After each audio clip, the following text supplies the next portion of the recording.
घोटाला तो हुआ है, ये तो स्पष्ट दिखता है कि घोटाला हुआ है। और जिन लोगों ने किया है ये कार्रवाई भी उनके ऊपर होगी। अगर हमें सड़कों पर भी इस ऑर्डर के खिलाफ उतरना पड़े, चाहे अपनी सरकार के खिलाफ भी बोलना पड़ेगा, तो हम जरूर बोलेंगे। पार्टियों के खिलाफ तो आप इकट्ठा होकर नारेबाजी भी करने लगते हैं, जमीन पर उतर आते हैं, लेकिन आपको नहीं, लोगों अगर आपका काम नहीं, अब आपकी सत्ता है, आप करिए कार्रवाई। सर बिल्कुल, देखिए आपको कभी सुना गया, कभी आपसे राय मांगी गई, राय शुमारी की जनता क्या सोच रही है?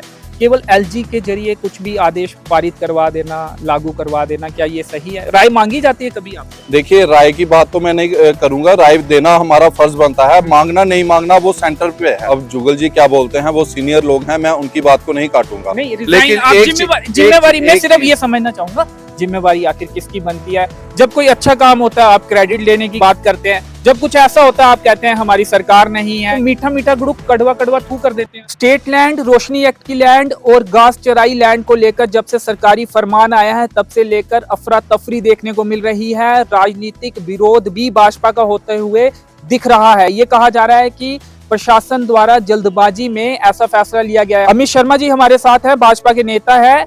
इस आदेश पर इनका क्या कहना है, इनसे जानने की कोशिश करते हैं। अमित जी, कैसा आदेश प्रशासन द्वारा निकाला गया जिसके बाद अफरा तफरी का माहौल है, कुछ भी उसमें स्पष्ट नहीं है? सरकार की मंशा ये थी कि जिन्होंने गलत तरीके से जमीनें हड़पी हुई हैं, चाहे वो रोशनी एक्ट में हो या और स्टेट लैंड्स हैं, जिन लोगों ने गलत तरीके से हड़पी हुई हैं और उनको वो कमर्शलाइज कर रहे हैं, कमर्शलाइज तरीके से यूज कर रहे हैं, जहाँ आगे सेल आउट कर रहे हैं, बेच रहे हैं, ये आदेश उन लोगों के लिए था।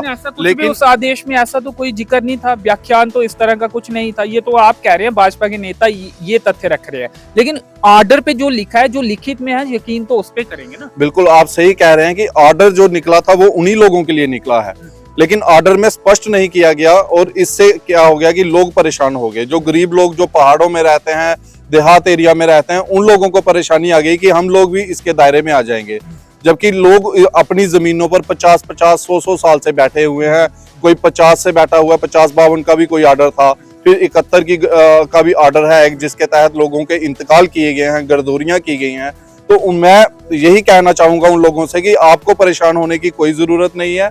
हम लोग एडमिनिस्ट्रेशन से टच में है, ऊपर अपनी पार्टी हाईकमांड से टच में है, और हमने उनसे बात भी की है कि लोगों में जो पैनिक फैला हुआ है, इस पैनिक को दूर किया जाए और स्पष्ट करवाया जाए जो एडमिनिस्ट्रेशन जो यूटी लेवल पे। आपके विरोधियों को तो मौका मिल गया और एक ये बड़ा मुद्दा उन्हें इस समय लग रहा है राजनीतिक विरोध करने का। सही मुद्दा है ये, आप भी इसके खिलाफ बोलेंगे अगर ये वापस नहीं हो? देखिए, विरोधियों को मौका नहीं मिला है। जो जनता के खिलाफ ऑर्डर, अगर कोई गलत ऑर्डर निकलता है जिससे जनता को कोई स्पष्टीकरण नहीं मिलता है, अगर लोगों में परेशानी है, पैनिक फैला हुआ है, तो उसको दूर करना हम सबका फर्ज बनता है। और मैं सबसे यही कहूंगा कि अगर जनता के खिलाफ कोई ऑर्डर आता है तो एक प्लेटफॉर्म पे आके हम सबको इसको हल करवाने की कोशिश करनी चाहिए, और अगर कोई पार्टी लेवल पे करना चाहता है तो वो पार्टी लेवल पे भी कर सकता है।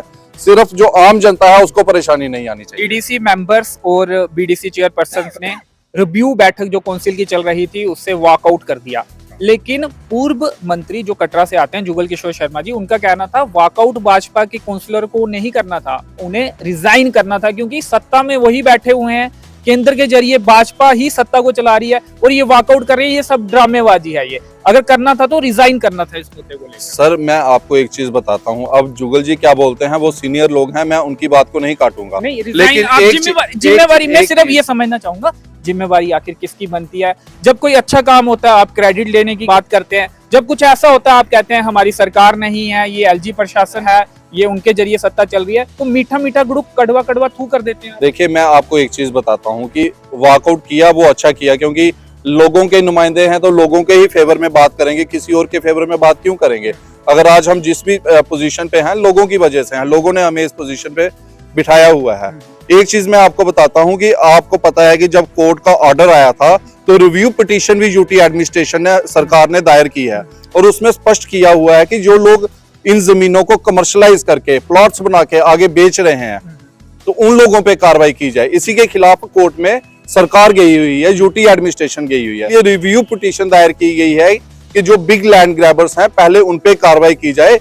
अगर छोटे लेवल पे भी किसी ने गलत तरीके से कब्जा किया होगा तो उसको तो पकड़ में लाया जाएगा, लेकिन मैं ये बोल रहा हूँ कि जो 50-52 के मालिक हैं, या 71 के मालिक हैं, या 80-82 के मालिक हैं, उस समय जिनको इंतकाल किए गए हैं, जहाँ मालिक बनाया गया है, तो उन लोगों को क्यों तंग किया जाएगा। और दूसरी बात रही, अगर किसी को उस दौरान भी गलत तरीके से मालिक बनाया गया है, तो जिन लोगों ने बनाया है, पटवारी है, गर्दौर है, तहसीलदार है, तो उन लोगों पे भी कार्रवाई की जाए। वो तो कभी होती हुई दिखी नहीं। तो वही तो बोल रहे हैं कि वो भी होनी चाहिए। अगर लोगों, अगर किसी को गलत, अब आपकी सत्ता है, आप करिए कार्रवाई। सर बिल्कुल, देखिए हमारी सत्ता डायरेक्ट तरीके से नहीं है, सेंटर से गवर्नमेंट जो होम मिनिस्ट्री के अंडर आ रही है एडमिनिस्ट्रेशन, वो स्थानीय नेताओं की, चुने हुए नुमाइंदों की कोई सुनवाई नहीं है। केंद्र में भी कोई सुनता नहीं है। जो वरिष्ठ नेता या मंत्री हैं आपकी सरकार के, केंद्र के, आपकी बात को कभी सुना गया? कभी आपसे राय मांगी गई, राय शुमारी की? जनता क्या सोच रही है? केवल एलजी के जरिए कुछ भी आदेश पारित करवा देना, लागू करवा देना, क्या ये सही है? राय मांगी जाती है कभी आपसे? देखिए, राय की बात तो मैं नहीं करूंगा, राय देना हमारा फर्ज बनता है, मांगना नहीं मांगना वो सेंटर पे है। क्योंकि हम छोटे लेवल पे जो है नुमाइंदे हैं, एक अपने अपने वार्ड को रिप्रेजेंट कर रहे हैं या अपने आपको ज्यादा टाउन को रिप्रेजेंट कर रहे हैं। हम हर जो इशू जो जनता के खिलाफ होता है, जिससे जनता को परेशानी आएगी, तो हम एडमिनिस्ट्रेशन से भी बात रखते हैं। नहीं सुनवाई होती है तो हायर लेवल पे अपनी पार्टी को बताते हैं। अब क्या होता है उसका रिजल्ट वो जनता को दिखता है। लेकिन एक चीज मैं आपको बताऊंगा कि आप कंपेयर करिए कि जम्मू के मुकाबले और पहाड़ों में हमारे अगर किसी ने 1 कनाल 2 कनाल ली होगी, पहाड़ में कोई 1 लाख रुपया कनाल भी नहीं लेगा, है ना। और जम्मू में वही 1 कनाल जो है वो 2-2, 4-4 करोड़ में बिकती है। तो पहली जो सरकार की मंशा थी वो यही थी कि जिन लोगों ने इन जमीनों को हड़पा और फिर उसको कमर्शियल तरीके से प्लॉट बना के बेचे। अगर किसी को रोशनी एक्ट के तहत घोटाला हुआ है, आप ये मानते हैं? कोर्ट ने तो कुछ बिल्कुल घोटाला तो हुआ है, ये तो स्पष्ट दिखता है कि घोटाला हुआ है। और जिन लोगों ने किया है, ये कार्रवाई भी उनके ऊपर होगी। लेकिन सिर्फ ऑर्डर निकालने में जो गलती हुई है एडमिनिस्ट्रेशन की तरफ से, उसमें उन्होंने स्पष्ट करना चाहिए था। और आज मैं एक न्यूज सुन रहा था, उसमें उन्होंने बताया भी है कि 30 ऐसी जगहों को आइडेंटिफाई किया गया है। उसमें बड़े बड़े रेस्टोरेंट्स, बड़े बड़े शॉपिंग कम्प्लेक्स आए हुए हैं जिनको नोटिस निकाला गया है। तो मुझे लगता है कि ये एक अच्छी शुरुआत है कि अगर किसी ने गलत तरीके से पहले तो जमीन हड़पी है, फिर उसको उन्होंने कमर्शलाइज करके बेचा हुआ है, तो मुझे लगता है ऐसी चीजों के ऊपर तो सरकार को सख्ती से काम लेना चाहिए। केवल कब्जा वापस होगा या कार्रवाई भी उन लोगों? सर, कब्जा भी वापस होना चाहिए, कार्रवाई भी होनी चाहिए। जिसने मतलब सरकारी जमीन को हड़पा है गलत तरीके से, तो उसके ऊपर कार्रवाई क्यों नहीं होनी चाहिए। जो लोग अपनी खेती बाड़ी कर रहे हैं पहाड़ों में, गाँव में, वो जमीन सरकार को भी जरूरत नहीं है। जो 10 मरले 1 कनाल 2 कनाल में ये तो मानते हैं कि भी बनाई है, मकान भी बनाया ये तो आप मानते हैं कि सरकार प्रशासन को इस तरह से जल्दी में ये आदेश नहीं निकालना चाहिए था, जिससे इतनी अफरा तफरी मच गई, लोगों को नींद तक नहीं आ रही। आशियाना है, छोटा सा घर है, कच्चा मकान है, छोटा पक्का मकान है, खेती बाड़ी करते हैं। जहाँ कई भाई थे तो कुछ के हिस्से में वही स्टेट लैंड आई है, घास चराई वाली लैंड आई है। उन्हें ऐसा लग रहा है कि उन्हें अपनी लैंड से हाथ धोना पड़ सकता है। तो ये जल्दी में नहीं करना चाहिए था, गलती हुई है। सर, मैं आपको एक चीज बताता हूँ, जैसे जो मैंने आपको बताया कि 50-52 के मालिक हैं या 71 के मालिक हैं, उनमें से कुछ लोगों को तो ये भी नहीं पता होगा कि ये स्टेट लैंड रही होगी किसी समय, क्योंकि जिसका बर्थ ही 71 के बाद हुआ होगा, जिसका बर्थ ही, जैसे मेरा बर्थ 84 में हुआ है। वही सवाल है, गलती हुई है, प्रशासन नहीं होनी चाहिए थी। गलती प्रशासन से हुई है, खामियाजा लोग भुगतेंगे। नहीं भुगतेंगे नहीं, थोड़ी बहुत पैनिक फैला हुआ है, लेकिन इस पैनिक को जो सॉल्व करना है, इस इशू को सॉल्व करना है, वो हम लोगों का दायित्व बनता है, वो एडमिनिस्ट्रेशन का दायित्व बनता है। और जो वॉकआउट हो रहे हैं हर मीटिंग में, इससे एडमिनिस्ट्रेशन को भी सोचने पर मजबूर हो गई है कि आखिर ऐसी कहां पर गलती हुई है जिस वजह से जो पब्लिक रिप्रेजेंटेटिव हैं वो हमारी मीटिंग्स में नहीं आ रहे हैं। जहाँ हायर लेवल पे इतने बड़े बड़े प्रोटेस्ट होना शुरू हो गए हैं, तो इन लोग भाजपा का 50 पार का सपना, जो आपको लगता है ऐसे हो पाएगा?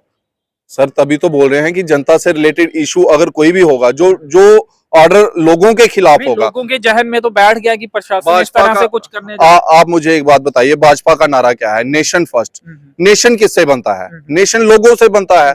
अगर लोग ही नहीं रहेंगे, लोगों के खिलाफ काम होगा, तो कभी 50 पार नहीं हो सकता। के खिलाफ तो भाजपा तो 50 पार होगा। पार्टियों के खिलाफ तो आप इकट्ठा होकर नारेबाजी भी करने लगते हैं, जमीन पर उतर आते हैं, लेकिन अब तो नहीं हुआ। इसके खिलाफ भी निकले हुए हैं। अगर फर्स्ट है तो देखिए, इसके खिलाफ भी सभी लोग, जिन लोगों ने वॉकआउट किया, उसमें मेजॉरिटी ऑफ मेंबर्स भाजपा के थे, जिन्होंने यहाँ पे कौंसिल बनाई हुई है। तो नोटिस गरीब लोगों को निकाले गए हैं ना, वो एक गलत स्टेप है। और उसके खिलाफ मुझे लगता है अब तो पक्का वो लोग कोर्ट में जा रहे हैं, और कुछ लोग चले भी गए हैं, कुछ जाएंगे।